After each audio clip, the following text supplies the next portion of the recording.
Всім привіт! Сьогодні ми в департаменті патрульної поліції України і я буду спілкуватися з одним з її керівників. Саме вони в перші дні війни показали нам, що ворога боятися не треба. Саме вони з величезним запалом зараз захищають нашу державу разом з Збройними силами України, з великою радістю і натхненням знищують ворога. Поговоримо про те, як виглядає їх шеврон, що на ньому написано, що намальовано і чому вони не люблять фільм «Поліцейська академія». А також про наболіле, про зарплати патрульних і взагалі про відносини між патрульними і водіями після того, як патрульні повернуться з війни. Що буде, якщо якесь бидло, яке пересиділо десь за кордоном, повернеться в Київ і спробує нахамити патрулям? З 23 на 24 ми всі були на базі. Буча, Гостомель – це такі перші бої були, де ми приймали участь. В Лисичанську патрульна поліція евакуювала понад 40 тисяч людей. Повертається оця вся тусовка з батальйона Монако, починаються ксіви, хамства. Зараз вона називається однією фразою «причина остановки». Камеру. Чого ви йому тикаєте? Рівненський патруль в Бурштині. Бурштинова область, як не крути, що робити? Ми, до речі, розіграємо дещо в кінці випуску видати. Обов'язково. Вони шманають, щоб знайти п'ятку, а потім попросити грошей. Я не погоджуюсь. Яке відношення взагалі до легалізації медичної марихуани? Це вже питання з обмеженим доступом. Якщо у нього його немає, то він купляє пиво. Там ящик ще стоїть, я бачу.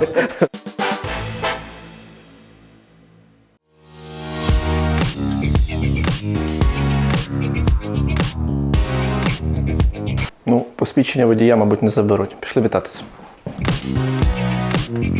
Бажаю здоров'я! Бажаю здоров'я. Як справи? Нічого. Приїхали нарешті побачити, хто ж керує зараз всіма цими бойовими патрулями. Взагалі, як зараз відбувається життя? Тобто, як багато народу зараз воює з патруля? В патрульній поліції це досить великий підрозділ, який здійснює безпосередньо виконує бойові завдання, які ставляться перед нами командуванням, військовим командуванням і на південному напрямку, і на північному напрямку. Це безпосередньо ті люди, які на вістрі, так би мовити, знаходяться. І в допомозі ЗСУ, зрозуміло, але, як я сказав, і по виконанню самостійних завдань. Зрозуміло, що в патрульної поліції є дуже багато поліцейських функцій. І вони значно посилились і розширились з запровадженням воєнного стану. Евакуації, конвої, супроводження, в тому числі гуманітарна допомога, доставлення її, конвоювання. Можна сказати, що, там, умовно кажучи, там, давайте половина. За кавою. За кавою без проблем. Давайте. Каву ще в департаменті патрульної поліції не пив. Штрафи платив офіційно, а каву не пив. Це перший раз запрошують. Пригощайтесь. Дякую. Це говорить про те, що зміни все-таки йдуть. Якщо задати питання більш в цифрах, можна сказати, що десь половина воює складу особового? Чи це така невідома, вона постійно міняється? Насправді всі знають кількісний склад патрульної поліції. Да. Тому ми не будемо говорити половина, тому що можна буде дуже просто вирахувати. А питання кількості особового складу – це вже питання з обмеженим доступом, воно не розкривається, тому що я впевнений, що ворог буде дивитися, тому що вони дуже і дуже потужно моніторять наші соцмережі. У них є цілі підрозділи, які займаються цим інформаційним, так би мовити, розвідкою. Але це публічна інформація, тим не менш, на превеликий жаль, дуже багато я маю на увазі як суспільство, зараз викладаємо зайвого, того, що не треба. Але тут є і інша сторона цієї медалі. Це те, що окрім того, що ми з самого першого дня, а можливо ще й раніше, з самого першого дня ми стали пліч-опліч із Збройними силами, із суспільством, із, по факту, з державою для того, щоб захищати, обороняти і, по факту, виконувати все те, що від нас було потрібно, і все те, що ми могли. Я вважаю, що в цих умовах кожен має робити все, що може, для того, щоб наближати перемогу. У нас було і бажання, і мотивація для того, щоб з одного боку надавати допомогу громадянам, з іншого боку захищати зі зброєю в руках. У нас немає привілею вибирати, хто має, хто не має. І поліцейські – це члени суспільства. І хто буде тоді поліцейський, якщо під час того, як все суспільство по факту здійснює заходи по війні, ЗСУ, наприклад, на передовій, багато хто воює, допомагає, але в той час поліцейські будуть відсиджуватись і казати, що ми там в цьому не приймаємо участь. Це нонсенс. І тому говорити про те, що патрульна поліція одна з перших і показала, і можливо повела за собою багато структур, які десь, можливо, вагалися. Є і інші підрозділи Національної поліції, які також наряду з патрульною поліцією також воюють і також здійснюють, виконують бойові розпорядження. Хлопчики та дівчатка, додивіться це відео до кінця. У нас буде розіграш з сувенірами від патрульної поліції України. А Ванька вже відпочиває. Як ти зустрів 24 реально? Ти вночі 23-го спав? От я всім це питання задаю, і воно багатьом цікаво. Я до 23-го маю повернутися. Якщо ти бачив деякі такі закиди в СМІ були в публічності. От у нас там взяли управління патрульної поліції в Сумській області, показали мішки за 2 тижні ще до початку наступу, і показали мішки, якими було закладено вхід, там, вікна і все. І нам почали закидати дуже багато, от що це ви паніку розводите, і там нічого не буде. Але насправді це було не тільки по Сумській області, ще набагато раніше, ніж початок наступу, була централізована команда по всій патрульній поліції І по адміністраціях таке було? Здійснити фортифікаційні заходи і підготуватися. Тому ми почали готуватися заздалегідь. І вже коли ми прийшли до 23 числа, то вже було дуже багато інформації. Ми розуміли, що щось може початися. Ну ніхто не знав, коли. Ніхто не знав, коли, це однозначно. Було відчуття, що щось може бути. Були проведені певні наради. І 23 числа ми всі були на базі. Більше того, був збір. До нас в ту ніч приїхав генерал Фацевич разом з нами. Ми тут утворили, так би мовити, такий один з штабів, такий оперативний. Да? І от ми зараз покажуть в російських медіа штаб Вермахта. Пили. Да. Так от, хорошо, ранок, 24. Я проспав особисто. Я вже пізніше дізнався. Хоча в мене мала там бути поїздка. От, що зробили саме 24-го? Поїхали кудись, чи тут були, чи організовували? Фізично, тобто ночували вже з 23 на 24? З 23 на 24 ми всі були на базі, всі готувалися. Потім, зараз не пам'ятаю, чи 4:45 ранку, чи 4 ранку, вже пішло повідомлення, що все, поперли зверху, поперли на Київську область, пішли.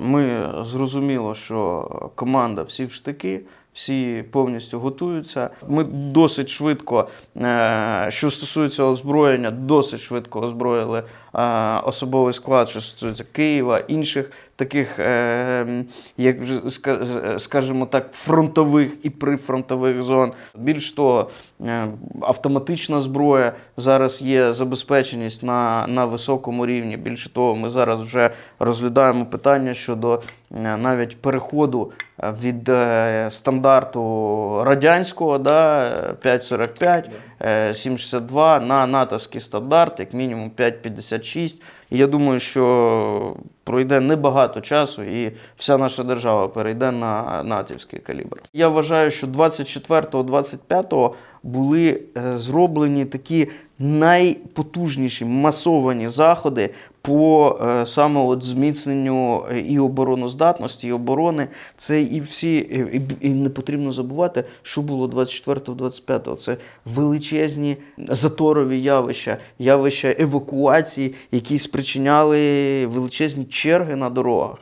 Це також потрібно було розрулювати. Плюс евакуації, стратегічні евакуації. Це все потрібно було робити і робити дуже швидко і паралельно. Тому, можливо, ви бачили, я виклав пост.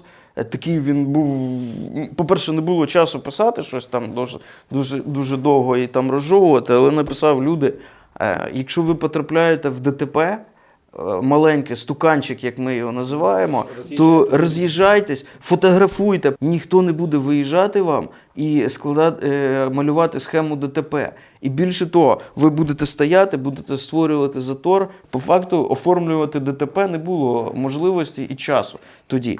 Та й необхідності, мабуть. Та й необхідності, так. Тому що, взагалі це оформлення ДТП, от таких стуканчиках, це є рудимент нашої системи. Тому що якщо ми візьмемо там, наприклад, Великобританію... П'ятниця вечір, міст Паттона, поцарапаний бампер. 3 години воно буде стояти, чекати, Боже, сфотографуй, подзвони, будь-який вже страховий тариф майже це покриває, там нема роботи ніякої. Ні, вони будуть чекати. В п'ятницю вечір, і всі будуть чекати, півміста будуть чекати. Машина – це розходник, і бампер розходник. Як в Парижі паркуються. Нейтралочка, розпіхав, поїхав. Ми до цього прийдемо. Пишуть, сьогодні патрульні герої. Вони показали, що іранські дрони можна збити пострілами. Вони зберегли життя мирним киянам. Що там, до речі, хлопців цих нагородили? Яка їх доля? Так, вони будуть нагороджені, про це буде, в принципі, комунікація, я думаю. Але давайте будемо відверті. Да? Те, що було зроблено, це однозначно позитивний випадок, це однозначно позитивний результат, тому що можна на 100% сказати, що цей дрон не досягнув своєї цілі. Це точно. Тому що те, що він вразив, це просто нічого, там на тому місці нічого особливого не було. Але говорити про те, що стрілкова зброя – це ефективна зброя проти такого виду літальних апаратів, говорити не можна. Я би все ж таки сказав, що це випадок не без нашої удачі, яка була на нашій стороні, але хлопці прийняли рішення, і це прийняте рішення призвело до дуже позитивного результату. Я впевнений, що ця ситуація могла закінчитись набагато більш серйозно, якби цей дрон долетів до місця призначення. Тому однозначно тут можна говорити або відвернуту велику шкоду інфраструктурі, або збереження життя і здоров'я людей. Тому оці всі філософські історії, які намагаються закинути, зради, не так стріляли, не туди, не то і не як. У нас експертів дуже багато у Фейсбуку. Друзі, саме час підписатись на канал, поставити йому лайк, за бажанням поширити. І якщо поставити лайк не каналу і контенту, а принаймні патрульній поліції України, яке нормально навалює оркам. А чого ти не любиш фільм «Поліцейська академія»? Це мій один з найулюбленіших. Насправді, якщо подивитися, посміятися, да. Але Махоуні, Теклбері. Дуже смішно, дуже цікаво. Я в дитинстві, можна сказати, своєму любив. Але відверто можу сказати, що це погане порівняння, якщо порівнювати поліцейських, да, і якихось персонажів поліцейської академії. Поліцейські не заслуговують такого порівняння. Чому? Тому що під час повномасштабного наступу я вважаю, що поліцейські довели. Це перш за все захисник, це перш за все людина, яка не спасувала і не спасує перед тими викликами, перед будь-якими викликами, які є в державі, навіть такими серйозними, як війна. На початку наступу патрульна поліція зіграла дуже велику роль саме не тільки у мотивації, ми намагалися як керівництво мотивувати своїх людей, але і розповсюдити цю мотивацію, цю впевненість на суспільство. І тут дуже велику роль зіграв безпосередньо Жуков Євгеній Олександрович. Ну, ми колись до нього зайдемо. Відомий маршал, да, який один із перших почав навалювати публічно і спонукати до думки, що немає нічого страшного в тому ворогу. Весь кемеровский ОМОН уже похоронен в Киевской области и в лесах за неделю. Поліцейські, особливо патрульні поліцейські, молоді люди, які прийшли служити народу України. Коли в нас в країні почалась війна повномасштабна, да, вони роблять свою роботу на всіх напрямках.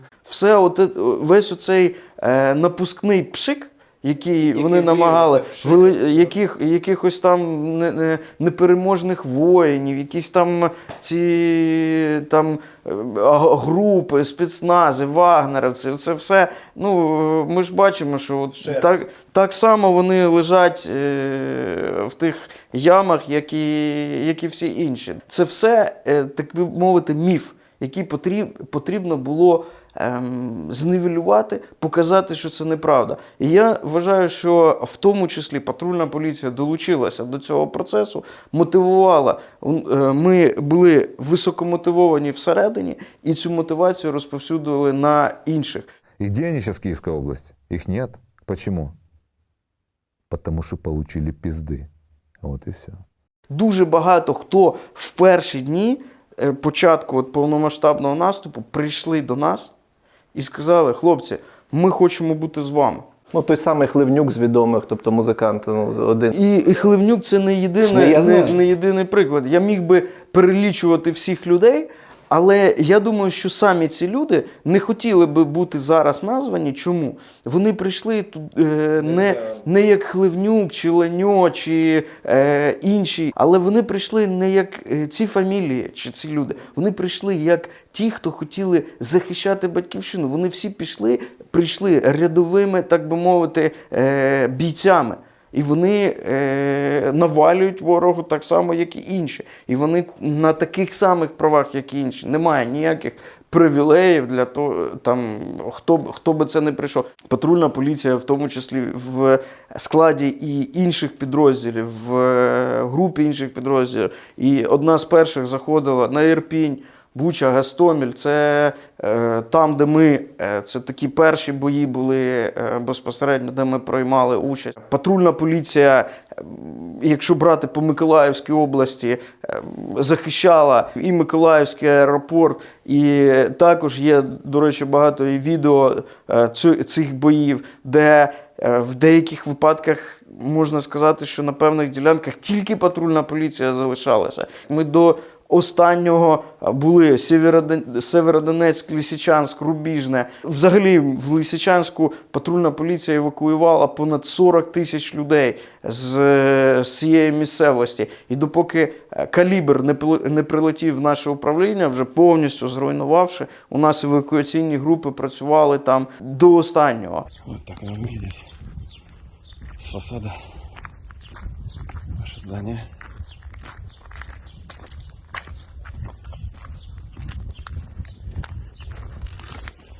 Можна говорити, що в усіх регіонах держави, де йшли бої, патрульна поліція була як на вістрі, так і допомагала громадянам.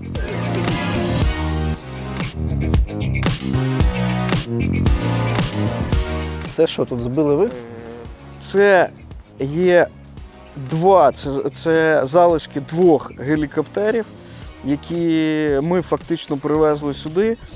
Для того, щоб в тому числі і ті, хто побачили їх, пам'ятали про ті аспекти, з якими ми стикаємося кожного дня на фронті. Від орка мало що залишилось, один шолом, але він також нагадує про те, як ми жорстко навалюємо. Повертається оця вся тусовка з батальйона Монако, батальйона Варшава і так далі. Починаються ксіви, хамства і так далі.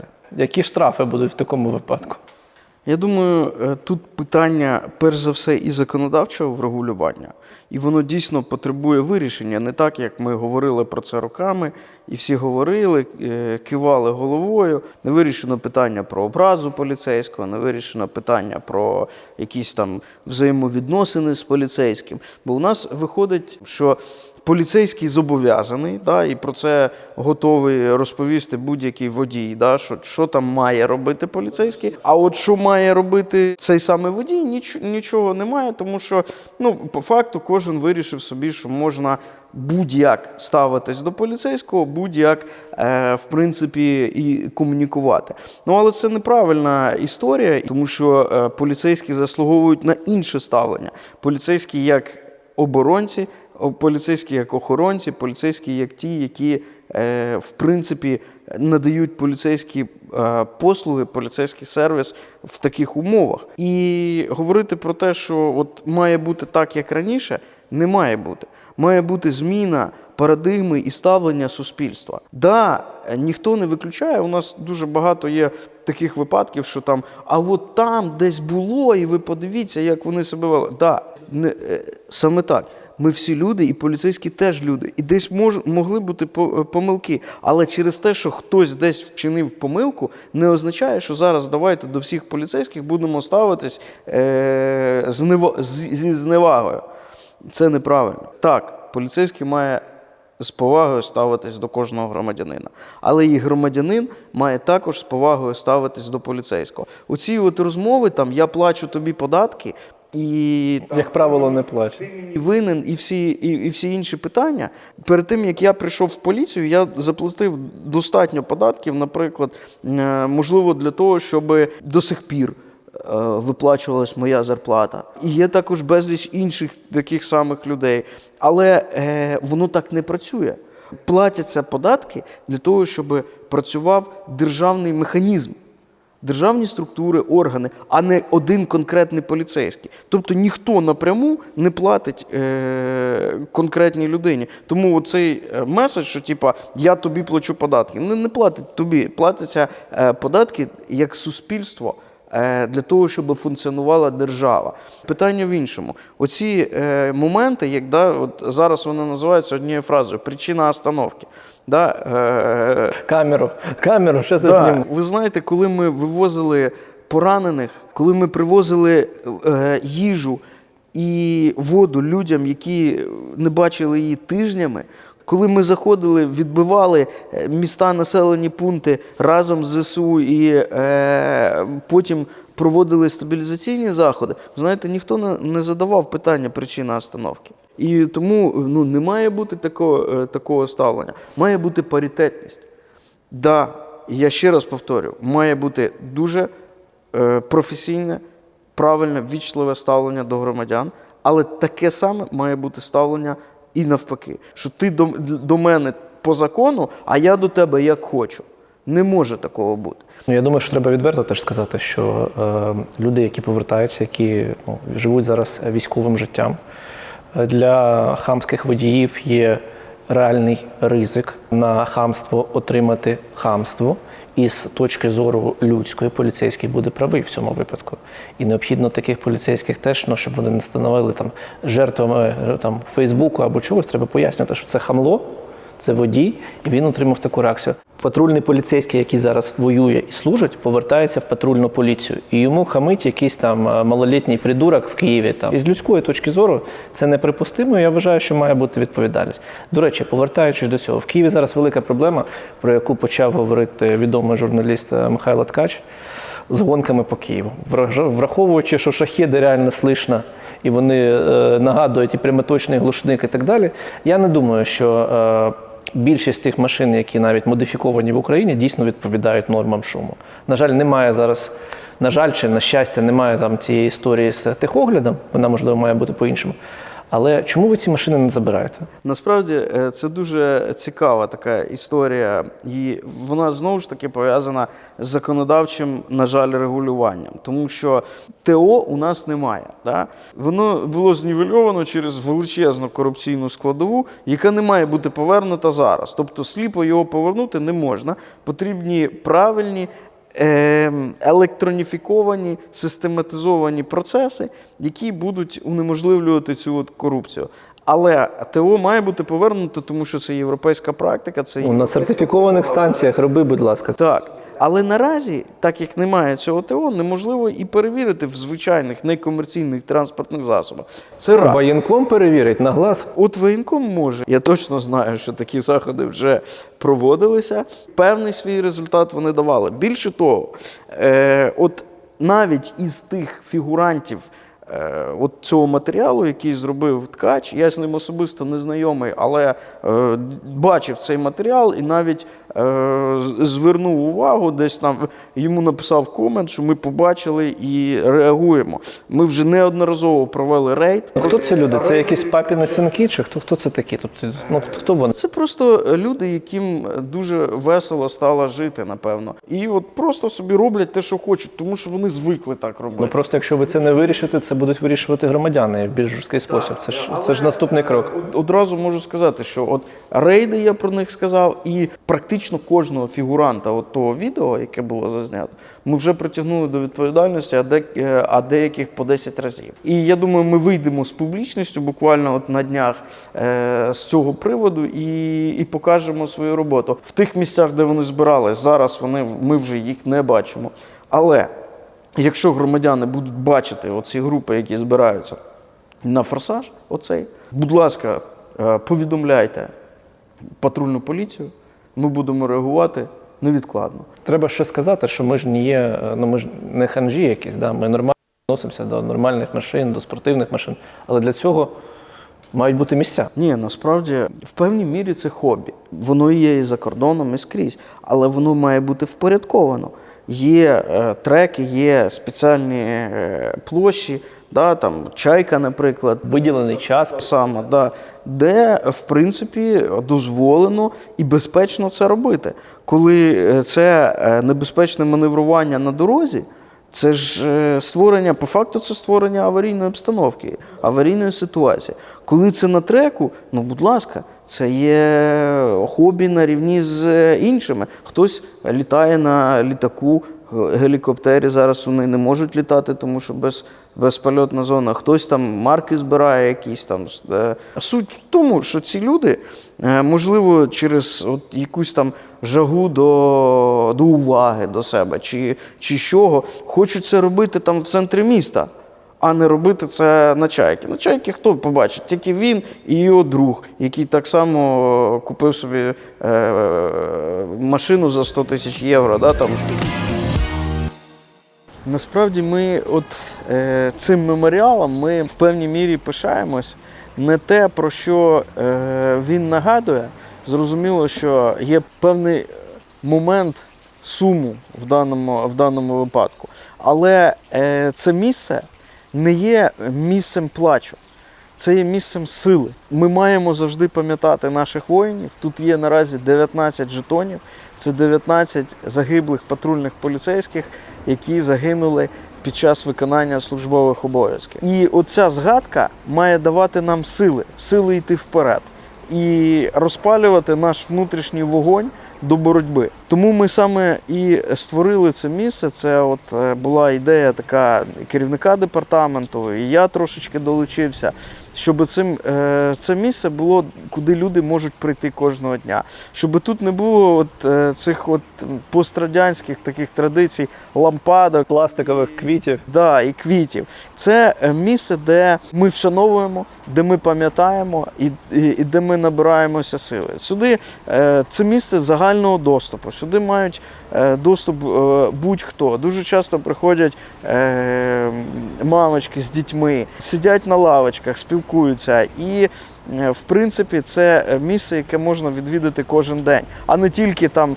на день вшанування пам'яті чи якийсь інший. Хоча кожного 14 жовтня, кожен рік, у нас відбувається церемонія не тільки в цю дату, тому що є і інші дати, коли ми це робимо, особливо коли у нас є визначальні дати, або коли у нас загинув один з наших, не дай Бог, але загинув один із наших офіцерів.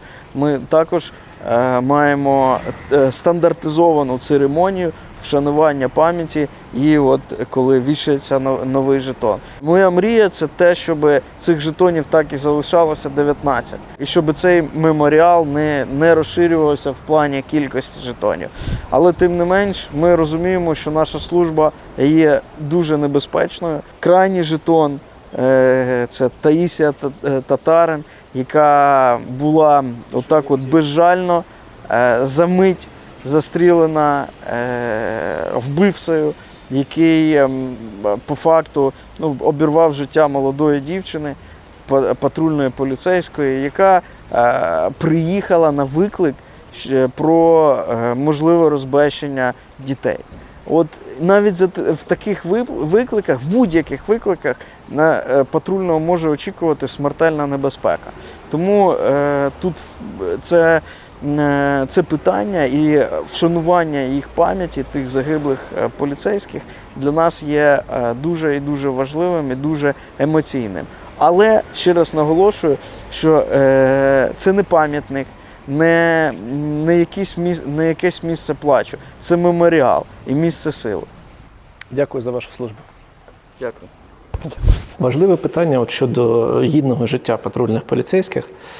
Що зараз з зарплатами? Це дуже болюче питання для поліцейських, і я особисто, і взагалі все керівництво департаменту, начальник департаменту, ми неодноразово про це говорили, заявляли голосно скрізь і на засіданнях комітетів Верховної Ради про те, що гідна заробітна плата поліцейського – це запорука подальшого розвитку поліції взагалом. Якщо говорити зараз, то за умови доплати, яка є під час воєнного стану, можна говорити, що ми вийшли на рівень грошового забезпечення, який є гідний для поліцейського в даних умовах. Він залежить від рівня заробітної плати самого поліцейського, і оця доплата, вона є так однакова для всієї країни, але ті поліцейські, які приймають участь в бойових діях, безпосередньо в виконанні бойових розпоряджень, вони ще отримують винагороду за виконання бойових розпоряджень. Це інша ситуація. Але якщо ми говоримо про стандарт, то заробітна плата плюс оця винагорода по воєнному стану, це наразі в сумі складає більш-менш гідну заробітну плату. В середньому 45 десь є зараз? 45, якщо ми беремо, наприклад, сержантський склад, то немає. Є близько 40 тисяч. Близько 40 – це зараз це такий вхід, правильно я розумію? І від 40 і вище стандартно. Так. Але зараз є велике питання в тому, що буде, коли рано чи пізно ці виплати відмінять. Я вважаю, і я особисто пропагую питання того, що коли ці виплати відмінять, має бути переглянутий розмір заробітної плати. Тому що ми нарешті вийшли на те, щоб поліцейські могли забезпечувати плюс-мінус свої сім'ї.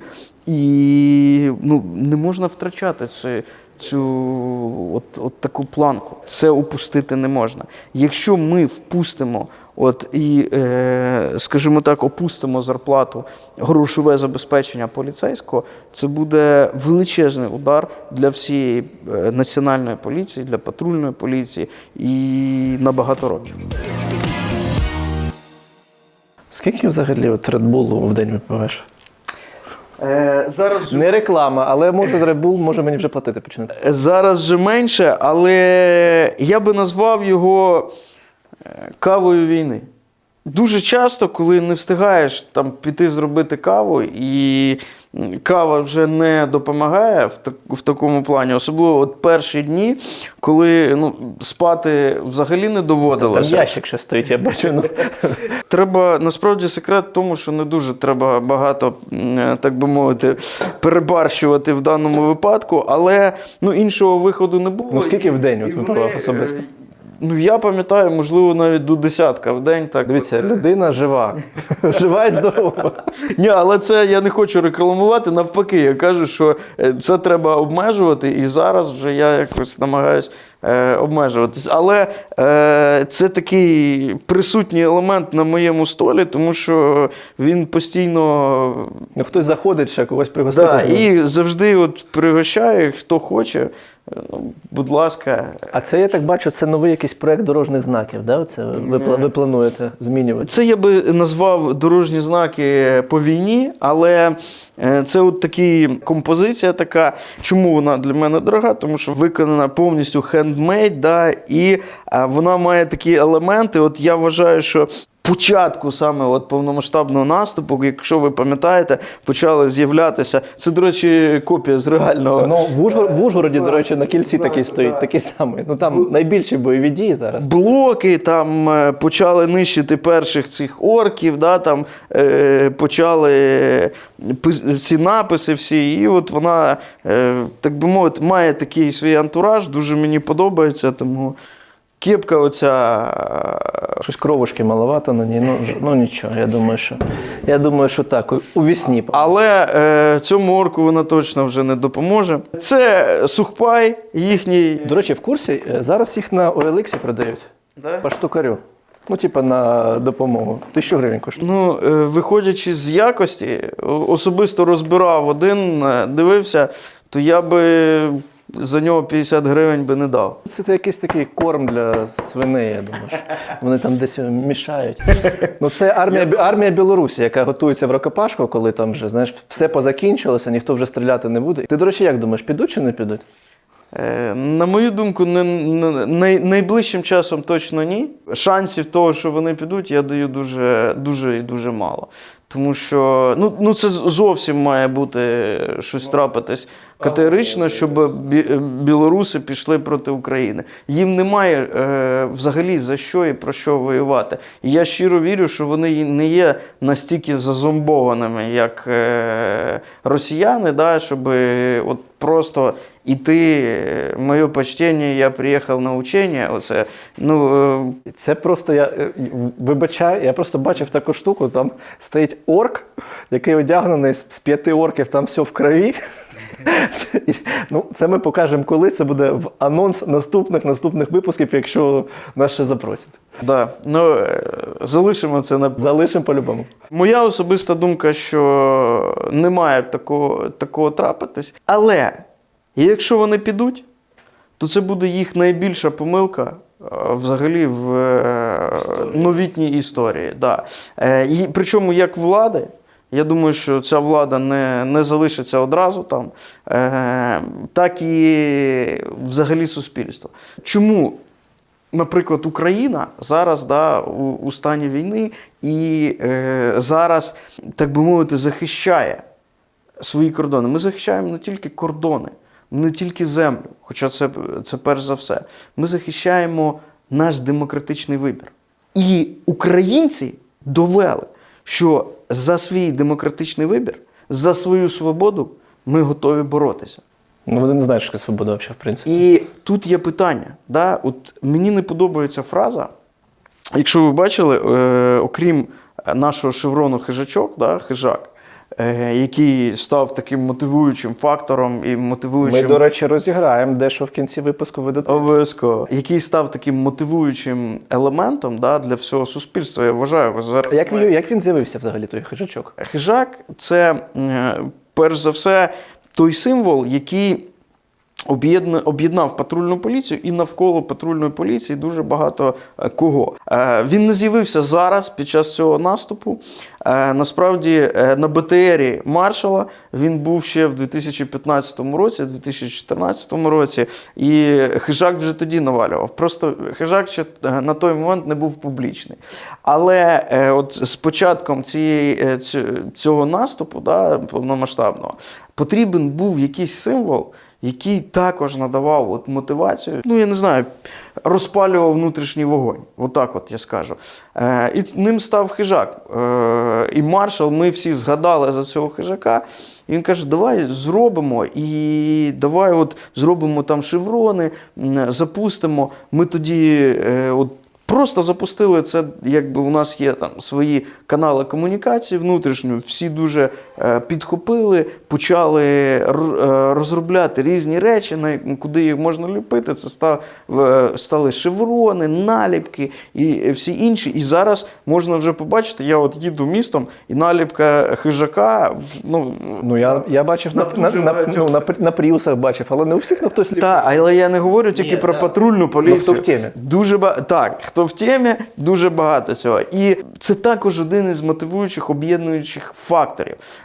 Але чому хижак? Легенда, за цією картинкою, вона насправді глибока. Хижак воював проти чужого. Чужий зараз хто? Орки. Орки. Ці чорти, які нападають на нашу державу. А хижаки що роблять? Навалюють. Тому саме хижак. Тому що хижак навалює чужим. Фільм патрульної поліції не поліцейська академія, а хижак. От тепер я все зрозумів. Так точно. І ми рано чи пізно всіх цих чужих з нашої землі спровадимо, а може і більше.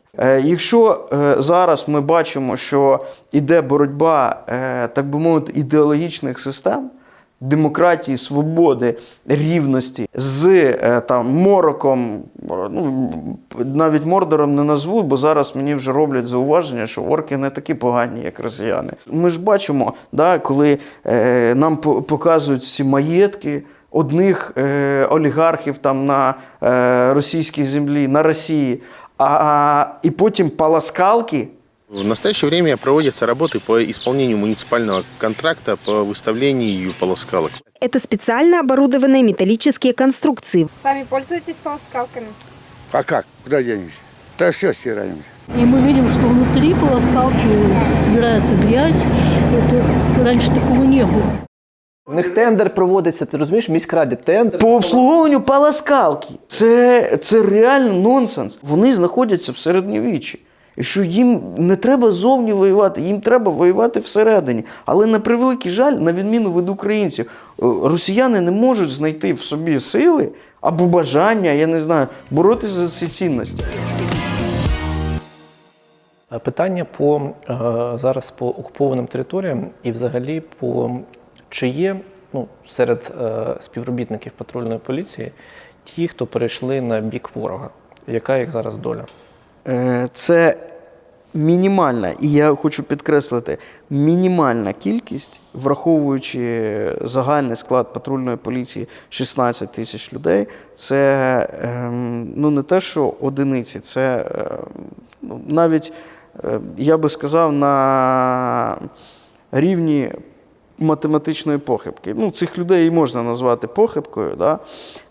Так вони є, але це дуже і дуже одиничні випадки. 99,9% особового складу є справжніми поліцейськими, які давали присягу, і ці присязі не зрадили. Еквіпмент патрульної поліції. Да, це робочий ніж, наш український скіф пройшов зі мною, можна сказати, з 24 лютого, як то кажуть, що має пробивати броню, і, напевно, пробиває нормально, але не пробував. Такий, я вважаю, що ніж має бути під рукою у кожного, тому в мене є і в кишені, і на столі завжди. Що у мене тут? Ще на столі є осколки від деяких прильотів. Завжди мені нагадують, як це може бути. Особисто їх, так би мовити, зібрав на певних місцях. Не буду розповідати звідки, але часто просто на них дивлюся і пригадую деякі моменти, навіть в день по пару разів, для того, щоб, напевно, додатково додавати собі ярості. Це основний кабінет? Він не був з самого початку, так? Тут достатньо демократичний, класний. Всі мої робочі речі. Кімната відпочинку, ми до всіх ходимо, але я розумію, що там шафа, і ми дивилися. Тут немає ніякої там додаткової історії. Масажний стіл, я не все, знаю. Все, що є, все ви бачите тут. Багато тут спав? Так. Оцей диван, ви бачите. Він розкладається? Ні, він не розкладний. Під час, от, коли ми так перші, я не пам'ятаю, 40 з чимось днів на базі тут безвилазно, то також виручав. От патруль Рівне. От подивіться, це просто класика українського люкса. От Рівненський патруль в бурштині. Ну це ж просто. І от в мене одне питання. Чому, коли я постійно їду на Львів через Рівненську область, там постійно у всіх селах стоять патрулі? От ніде нема, а там, от коли не їдеш, вони якби особливо люблять там стояти, все в них якесь професійне щось. Ну, не знаю, на що ти натякаєш, але я можу сказати, що чому вони висять тут? Тому що патруль Рівне і патруль Вінниця неодноразово ставали кращим управлінням року по результатам от такого загального аналізу. Те, що виконано з бурштина, це певний прикол. Чому? Тому що саме з появою патрульної поліції в Рівненській області, я вважаю, що і в той час почалася серйозна от така боротьба з видобутком, нелегальним видобутком. Легалізували цю історію. Бурштину. І саме патрульні виявили дуже багато от такого контрабандного бурштину, який переміщувався автошляхами і все остальне. І тому, якщо ви тут бачите, то фракція, з якою це виконано, взагалі не коштує майже нічого, тому що це такі сколки. І от це певного роду прикол такий наш внутрішній, тому що ми розуміємо, що навпаки вони з цим борються, але от зробили так, ніби бурштинова область, як не крути, що робити. От ці монети пам'ятні. Я знаю, що патрульна робила 2 монети, якась з них є типу супер там історична, там 300 чи 200 штук. Що це з них? Насправді є тут 2 монети, оця і оця, які є нашими. Це якась західна традиція? Так, це західна, більше військова, але і поліцейська традиція така. Вона оберігає від штрафів, коли тебе зупиняють? Один із елементів цієї традиції в тому, що якщо подарували коін, і наступний раз ви бачите цю людину і пред'являєте коін, у нього він має бути. Якщо у нього його немає, то він купляє пиво всім, хто там присутній, знайомий. Але якщо в нього є, то тоді пиво купляєш ти. Тобто тут такий ризик. І оцей коін також є дуже і дуже, він рідкісний. Його було зроблено всього 300 екземплярів. Це є коін, який був вироблений до 30-річчя Незалежності з нагоди нашої участі в Параді Незалежності. По-перше, тут зображена наша коробка патрульної поліції.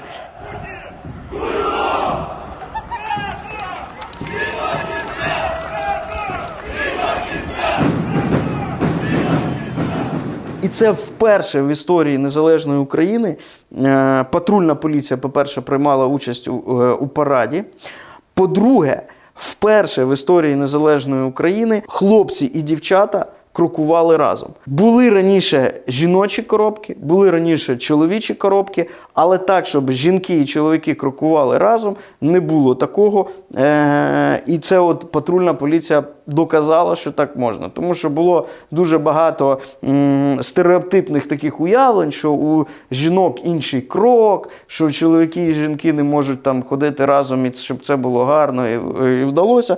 Все вдалося. Все перевірено, міф розвінчено. Так що... А як з гендерним балансом в патрулі? Чоловіків, думаю, що трохи більше, але жінок скільки відсотків? Так? Насправді, з самого 2015 року і дотепер відсоток жінок в патрульній поліції не змінюється, є на рівні 25%. І можу сказати, що в порівнянні навіть з багатьма європейськими і західними інституціями поліцейськими, це є дуже високий показник. І от цей відсоток, він не падає. І це також додатковий показник того, що той високий стандарт, який ми взяли в 2015 році щодо цього, він продовжується, тобто він не впав.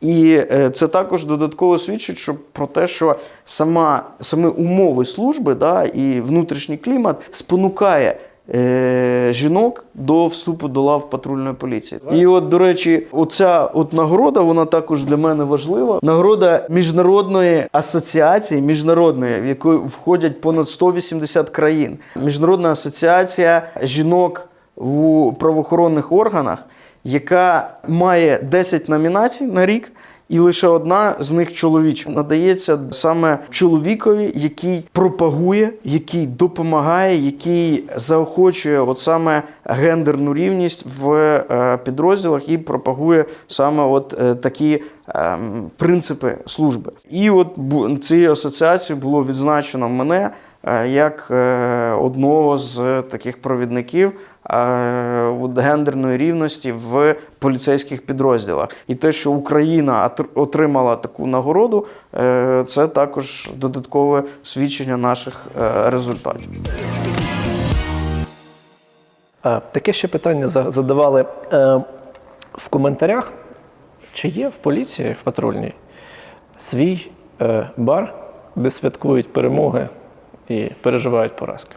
Як це на Заході буває? От насправді це моя мрія. От є декілька фільмів, де саме от показані такі поліцейські бари. Як правило, це якийсь ветеран, дуже поважний, відкриває такий бар, куди приходять поліцейські. І, в принципі, от така атмосфера поліцейського братерства. На жаль, я такого не знаю. От у нас більше того, це от думка і мрія багатьох поліцейських, тому що ми часто це обговорюємо, що було би прикольно, якби такий бар був. Поки що його ніхто не зробив, але я вірю, що колись він з'явиться. Нам треба місце, де святкувати перемогу. Да, точно після перемоги. До речі, в мене є теж така от мрія. Я хочу, щоб коли люди, які воювали, які будуть повертатися, ну, звісно, що повернулися всі додому.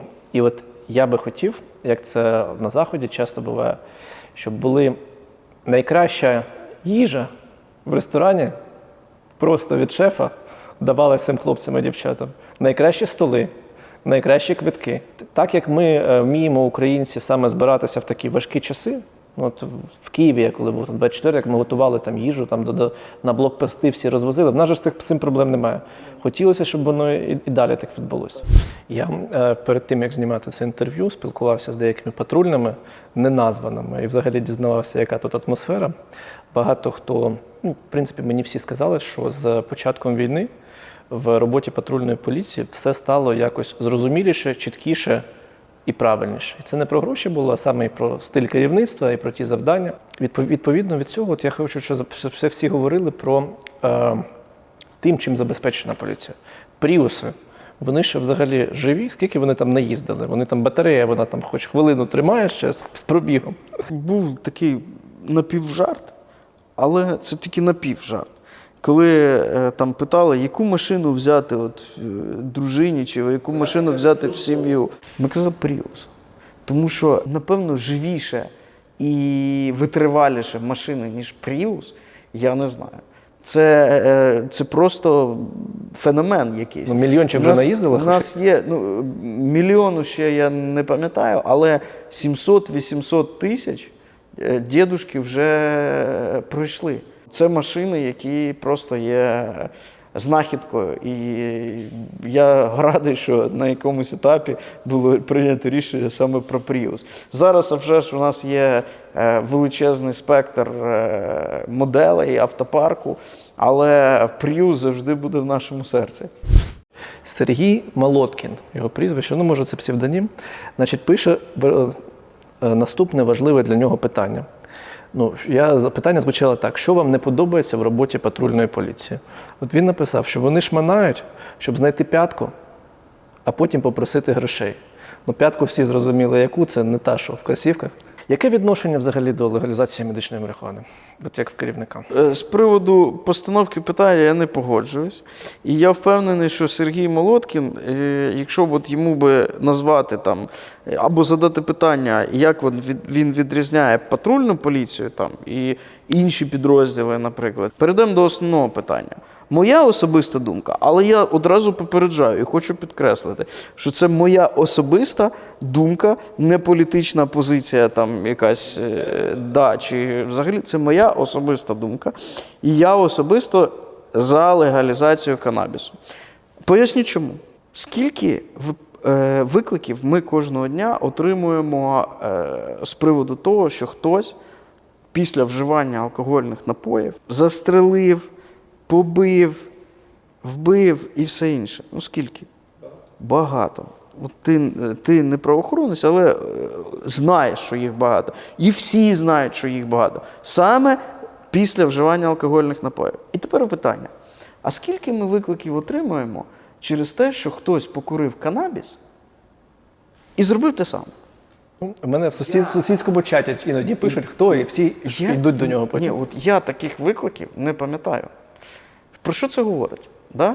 Якщо є алкоголь, легалізований державою, да? Ну, не тільки нашою державою, багатьма державами світу, а він призводить до різних ситуацій, як правило, до проявів агресії. І є, наприклад, інша речовина, де довго можна дискутувати, але є дуже багато праць наукових, які говорять, що десь є в якихось випадках навіть і позитив. Але в будь-якому разі я не впевнений, що від алкоголю є якийсь позитив взагалі.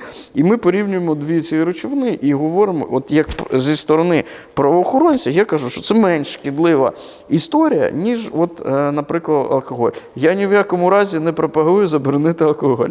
Але моя особиста думка, ще раз повторюю, я за.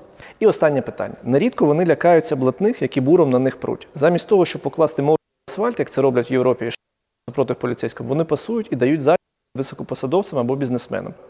Що йому відповісти цьому громадянину? Я відповім. Є десятки, а може й більше випадків, які ми публікували, які ми висвітлювали публічно, де ми показували, що ми не пасуємо ні перед якимись чинами чи статусами. І я скажу відверто, що це є непросто. Наступного разу, коли патрульна поліція отримає величезний пресинг через свою позицію таку, через те, що не пасує, будь ласка, не забудьте нас підтримувати і публічно, і скрізь, щоб оцей пресинг ми, як і завжди, змогли відбити.